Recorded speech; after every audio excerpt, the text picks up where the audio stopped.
Alrighty.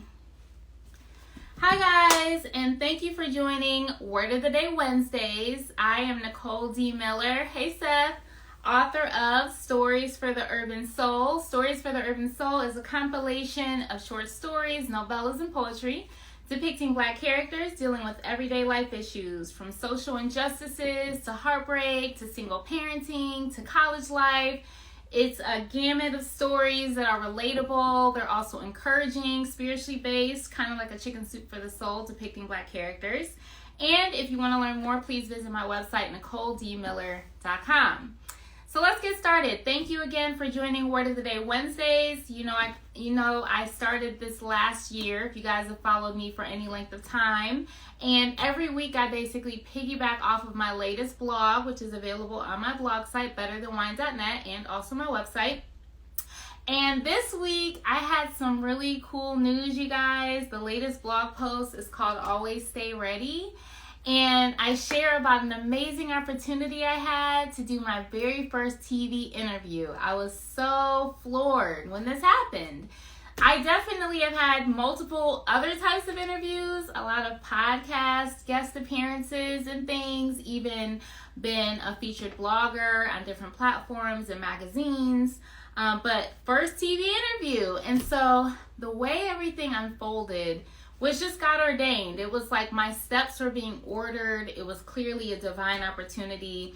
I got a last minute call from someone near and dear to me. She's a writing mentor. And she wanted to know if I was available. Someone else wasn't able to make it who was supposed to be there. I say that in quotes because clearly I was supposed to be there. And it just one thing led to another, and I give the details in the blog post. But it really reminded me, and Seth, you'll probably appreciate this since, we're both alumni at Miami, but it really reminded me of a pitch competition that I was in grad school, and this was actually at my alma mater at BW, at Bowman-Wallace. But I was in a pitch competition competing for scholarship money, and the group that I was in, we were like the underdogs. We didn't have all of the resources that other people had. We didn't have 4 students. We had 3 business students and a intern. So she wasn't of age. She was like a high school student who was interning or whatever. And we didn't have a coach. So every other group had an actual coach that was helping them with this research. I remember we had like 48 hours to gather this research, get our pitch together, and there was like a series of rounds, and we did it, but there was one girl in the group who was clearly the leader, and funny enough, her name was Nicole. She was polished, she kept her head together under pressure, she was cool, calm, and collected, and so while she was juggling all of these things, she was like our rock. What's really cool is that when all of this happened with the opportunity for the TV interview, I had a lot going on. I actually had an interview that day on a radio station that I was preparing for. I had meetings with clients with some upcoming opportunities that I'll let you guys know about in the future. And I had to get this information over to the TV interview like ASAP.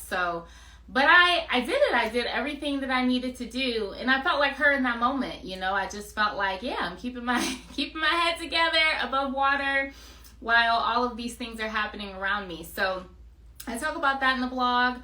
Also, just being ready in and out of season, which is a scripture. I mean, that was a real word in that moment. It was like I didn't have to get ready because I already was ready. So even when they needed my bio, they needed my headshot, I already had that stuff because I'm just in that mode of sending that stuff over like weekly to these different opportunities and making connections. And just even that I had the flexibility in my schedule because I'm a full-time entrepreneur, which my writing mentor, she definitely pointed that out, and I'm super grateful for that. And even just the actual program, which I will drop that information when it airs, of course.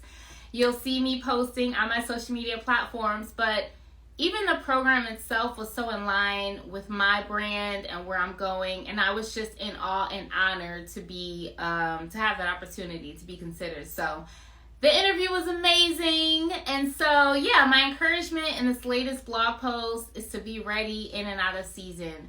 When you're in that mode, doing what you do, you might feel like my head is to the ground, my nose is to the cement, and I'm just grinding, right? I'm just doing my 1-2, and who's seeing me? But you just never know when things will pop off and when doors will open. And even with this particular experience, it came through relationships. It came through my writing mentor, a woman that I connected with because I did a group on forgiveness and healing last year. And so we really hit it off, and her husband made my book trailer, and he works at the TV station. So it really was that whole who you know. But it wasn't a superficial relationship, oh, I'm just trying to get on. It was authentic and genuine, and we're doing life together. And that's my story. That's how I feel like God moves with me, connects me with the right people, puts me in the right tribe. And as long as I'm doing what I know I'm supposed to be doing, these opportunities happen. So that is an encouragement to you guys. If you want to check out the blog, please go to NicoleDMiller.com. You can follow me on Instagram at Nicole.DMiller, Facebook.com/HTOHB, which stands for How to Overcome Heartbreak, the name of my first book. Twitter, I'm hardly on there, but you can catch me once in a while at Nicole D. Miller. And LinkedIn, if you want to find me on there. So you guys have a good one. Thank you for joining, and I will see you next week.